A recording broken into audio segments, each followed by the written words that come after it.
really starting to look kind of profesh, but it's still me having difficulty adulting. Hi y'all, welcome to my channel. My name is Yadi and I'm so excited to have you here today because you're probably watching this because you are going to college in like what, 2 months? So it's a very exciting time, but also I know it's very, very stressful. Now I'm super extra happy to be doing this video because this is actually the reason why I opened up my channel and started filming. I was part of this grant called Gear Up. It's given by the U.S. Department of Education to low-income communities, and they helped me like get to college like through everything, FAFSA, SAT, ACT, like all type of like college tours, everything. So I was so lucky to have them, but maybe some of you don't have Gear Up or a similar program. So I'm just here to answer some questions that I know I definitely had when I was going to college.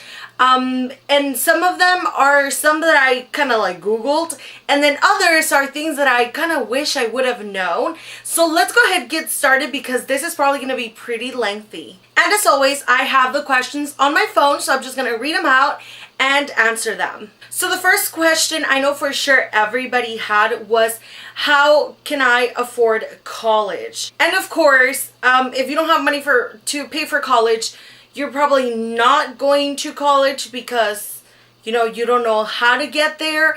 But there's actually a lot of help. There's, you know, government help through FAFSA. There's also grants. For example, my school had the top 10% grant, and then there's also like a Texas grant.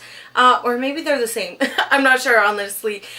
There's also loans. I mean, it doesn't always have to come out of your pocket, like right from the start. But there's actually a lot of loans to help you pay for college. So don't worry, just apply and, you know, you will find a way to pay for it. The next question is, what are some important things to know now that you're starting this whole new part of your life? First of all, yes, high school was fun, but college was way better. You kind of have a little bit of freedom, but you also have a lot of responsibilities, and you just kind of learn to become a better person because you're able to, or at least you try to manage your time as wisely as possible.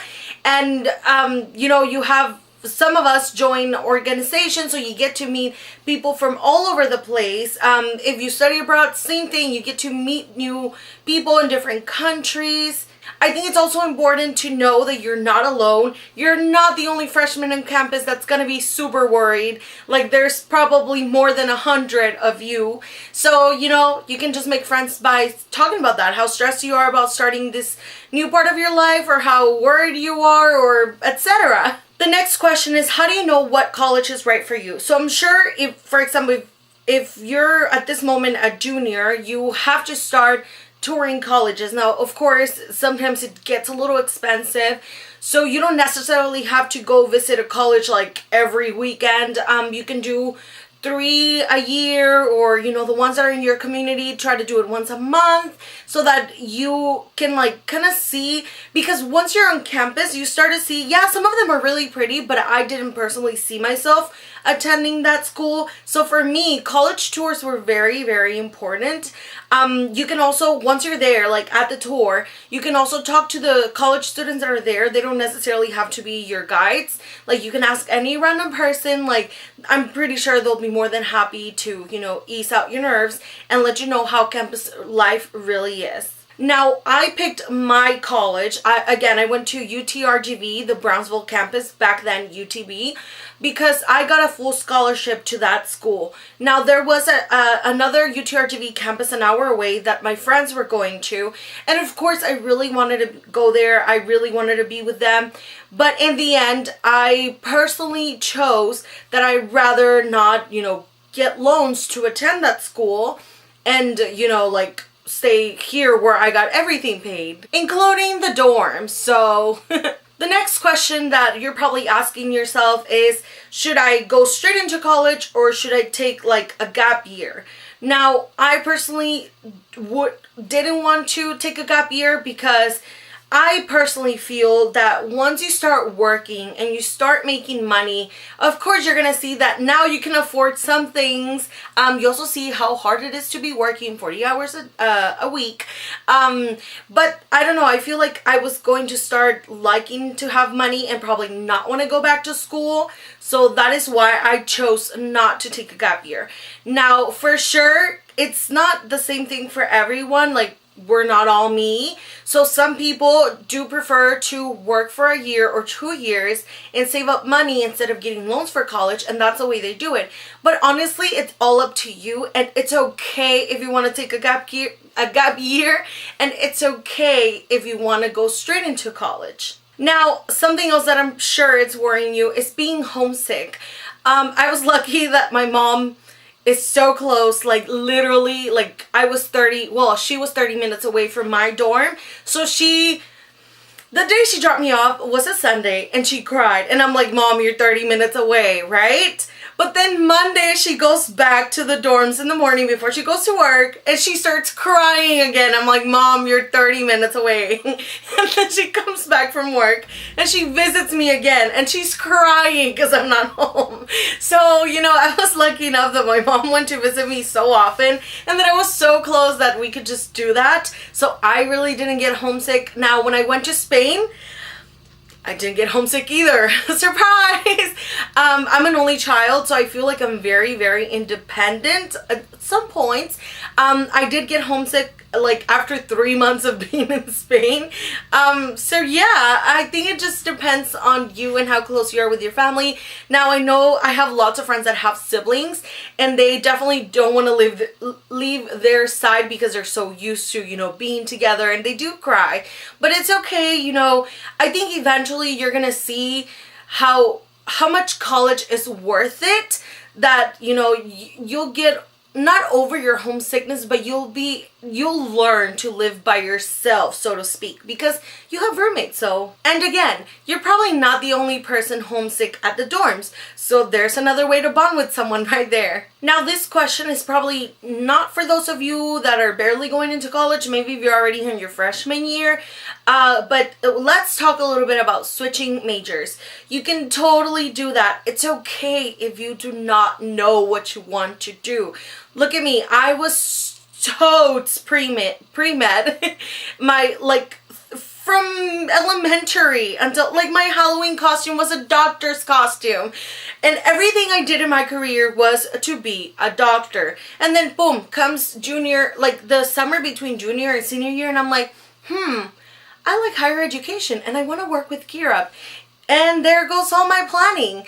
The thing you need to know is that it's okay to change your mind. Now, I personally didn't change majors. I just ended up graduating with biology, and I really wouldn't have changed because I would have had to stay so much longer in school for something that I can just do a master's for. For example, if you want to say, like, you want to switch to history or to math or something like that, I would definitely say that you do it like your freshman or sophomore year, just so that you can still, because those 2 years you usually just do basic classes that work for any major. So I would say that you try to take as many new classes those first 2 years. That way you can see kind of what you like if you're not completely sure yet. And then you'll be able to decide before you go into your core classes. Now, the next question is, how many colleges should I be applying to? Now, I personally think I applied for 5. I'll count them right now. I say you should apply to at least 5. 2, that they're ones that are like your dream colleges. Wait, another 2. Another 2 that are kind of like have medium acceptance rates. And then a 5th one that you know for sure that you're going to get into. That way, if one of these don't accept you, you for sure have this one over here, and you don't have to, you know, wait another year and to go into college if you really want to start right away. Now, I applied to UTP, UTPA, UTSA, UT Austin, Baylor, and Our Lady of the Lake. So that's 6. I applied to 6. I got accepted into all 6 of them, but the reason I didn't choose them was, again, the scholarships. So, for example, Baylor gave me $28,000, and the cost for a semester there was $38,000. So I literally had no clue where I would get those other $10,000 from. And I didn't want to go into debt because, again, back then I wanted to go to medical school, and medical school is like at least $250,000 to pay for. So I was like, no. And also my parents were making $10,000 a year. So really, like, there was no way that they could help me out with that. Now, if you are already on your way to college in 2 months, you might be wondering, what should you bring to the dorms?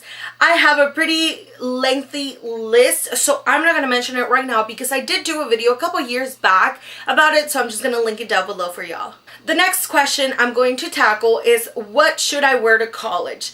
Now, it actually kind of is sometimes like the movies. Some people go in PJs, you know, you see those girls wearing PJs and Uggs all around the campus, and some people go really dressed up like I mean, not super dressed up, but just like casual. Now, I personally did both because sometimes I did wake up late and I didn't want to get late to class, so I really had no other choice. The next question is knowing people once you do get to college. I was fortunate to have two of my best friends in college with me. We were taking the exact same classes because we were all biology majors. Now, they both abandoned me. Well, yeah, they abandoned me because I think I left to Barcelona after. I don't remember. But they graduated before me, and I was in Barcelona, and they, you know, graduated earlier. So there goes that. I guess, yeah. But other than that, I met a lot of other wonderful people.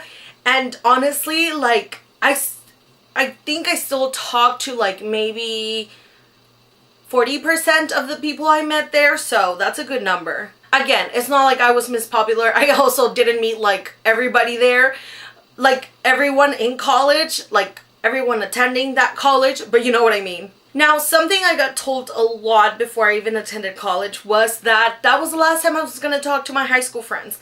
That once you go to college, you know, you meet new people and you kind of forget about your high school friends. And honestly, I don't know what's wrong with those people and their friends. No, just kidding. But I still talk to my high school friends. Like, we still get together. I get together with them more often than with the people I went to college with. Although like 4 of them did go to college with me, but hey. And because this is getting very lengthy, I'm just going to answer one more question, and the next like 15 questions or 25 questions that I have, I'll make another video, so stay tuned for that. But the last question is, what are some good extracurriculars to join? I personally think no matter what career you go into, it's always good to join at least one volunteering extracurricular, like a volunteering club or like an earth club, or I don't know what exactly they're called in your school. In my school, we had Circle K International, and that was honestly a super good organization. I loved it. The second one, it depends again on how outspoken you are. I would join is student government. Because you get to do a lot for the school. You meet super interesting people, and not everybody's interested in politics, I know. But for some reason, I mean, I'm personally not completely interested in politics, but for some reason, student government was by far one of my fave. And the third one, which is not really, I guess, an extracurricular. Oh my god, I feel like I'm sweating like crazy. Sorry, guys. It's the lights for sure. The third one that I would join, but it's not really an extracurricular, would be to start shadowing, like whether you're gonna be an engineer or a teacher or a doctor or a nurse or I don't know, anything else. Start shadowing now. You don't have to do it every weekend, but if you do it, like for example once a month, your hours will start accumulating, and by the time you graduate, you'll have a lot of hours, and that will look really good on your resume. And that is all I have for today, guys. I will be doing this video in Spanish for those people, because I know, for example, my mom did, well, she still doesn't speak English.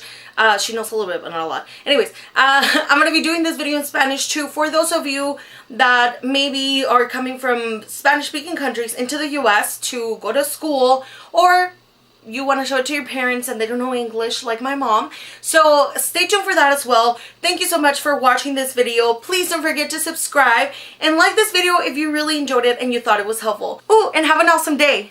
Bye, guys.